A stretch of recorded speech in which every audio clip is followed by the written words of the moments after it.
Now, the State of the Union address is President Obama's chance to sell you on his agenda for the rest of the second term. So what will he reveal on Tuesday, and how does he plan to get out of his slump? The roundtable is ready to break it down shortly, but we want to start with our new poll out this morning, which has some alarming numbers for the president.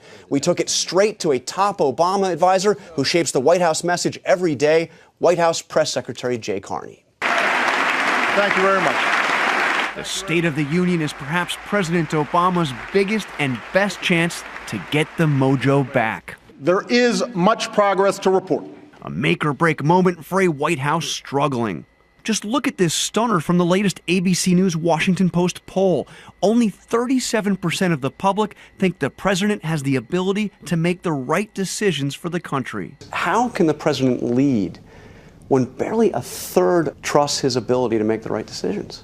John, I think what we saw last year in 2013 was a Washington that did not deliver for the American people. And the president sees this as a year of action, to work with Congress where he can and to bypass Congress where necessary to lift folks who want to come up into the middle class. So if you look at last year's State of the Union address, the president made some specific promises. Raise the minimum wage. Raise the federal minimum wage to $9 an hour. Immigration reform. The time has come to pass comprehensive immigration reform. Background checks for gun purchases. Background checks that will make it harder for criminals to get their hands on a gun. None of that happened.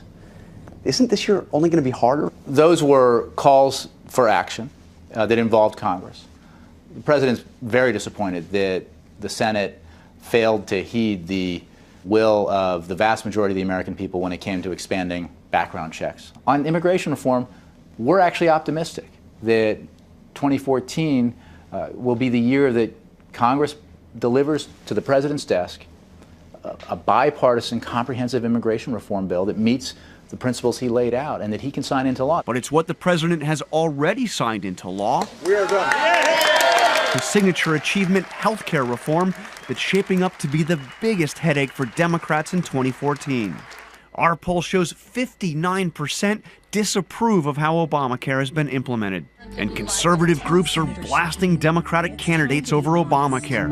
Obamacare doesn't work. Will it have been worth it if you lose the Senate? I mean, you already lost the House because of the health care law. I'll tell you what. Will it have been worth it politically? Expanding access to quality and affordable health insurance to millions of Americans, reducing the growth in health care costs, which is happening. Would it have been worth it if you lose the Senate? That's a simple. This is not about politics. So the answer is, it is absolutely worth it, no matter what happens. Even if you lose the Senate. Because and I tell you, and I just disagree that Republicans are going to have a winning issue on this if they decide to run on it, because they got to explain what repeal means.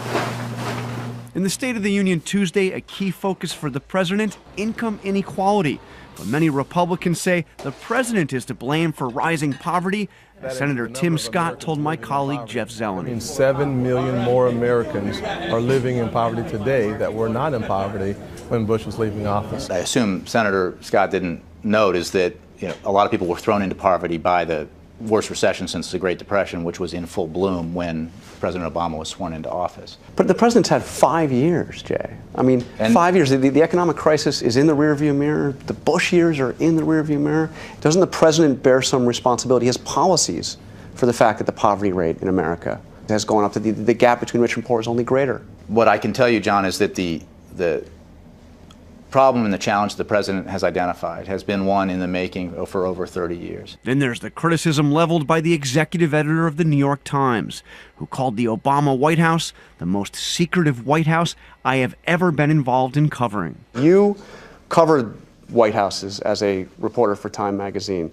So would Jay Carney, reporter, correspondent, bureau chief for Time magazine, be satisfied with the level of openness and transparency with this White House? Well, Jay Carney, reporter, would never be satisfied with the amount of information that any White House or any congressional So Jay Carney would fight with Jay Carney? Well, what I would tell you is that you and all of your colleagues, my former colleagues in the press, absolutely have to be beating on us and others around Washington to get as much information as you can. I strongly disagree with that statement. I know from experience that it's wrong.